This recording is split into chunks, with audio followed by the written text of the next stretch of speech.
ప్రభువు వారిని ఆయన తెలుసుకున్నారు.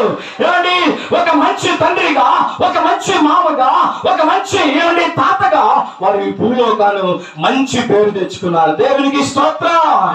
కాబట్టి వారు మంచి మరణం అండి. 86 సంవత్సరాలు, దగ్గర 90 సంవత్సరాలు అంటే బైబుల్ ఆయుష్ కన్నా ఎక్కువ బతికారు. దేవునికి స్తోత్రం. ప్రియాదేవి బిడ్డలారా, మన జ్ఞాపకం చేసుకోవాలి, మరణము ఎలా ఉండదో తెలుసా? యెహోవా భక్తుల మరణం ఆయన దృష్టికి విలువ కలిగినది. రెండవ పాయింట్ ఏంటంటే మంచి పేరు. మంచి పేరు. ప్రసంగి గ్రంథ అంటా ఉన్నాడు 7వ అధ్యాయం 1వ వచనం మనం చూద్దాం. ప్రసంగి గ్రంథకర్త అంటా ఉన్నాడు 7వ అధ్యాయం 1వ వచనంలో ఇక్కడ స్పష్టంగా తెలియజేస్తా ఉన్నాడు. ప్రియాదేవి బిడ్డలారా, ఏమని తెలియజేస్తా ఉన్నాడు?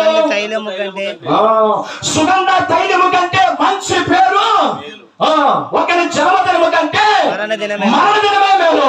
ప్రియాదేవి బిడ్డలారా, మరి మరణించారా మనం ఎందుకు వెళ్తారా? ఏమండి, విందు చేయి వారి ఇంటికి వెళ్ళకంటే విలాపించు వారి ఇంటికి వెళ్ళి వారిని పరామర్శించుట ఎంతో మంచిది. ప్రియాదేవి బిడ్డలారా, మనకు ఆయన అంటున్నాడయ్యా, నువ్వు భోజనం చేస్తావా అన్నాడు. భోజనం చేయటం చేస్తావండి అన్నాడు. దేవునికి స్తోత్రం.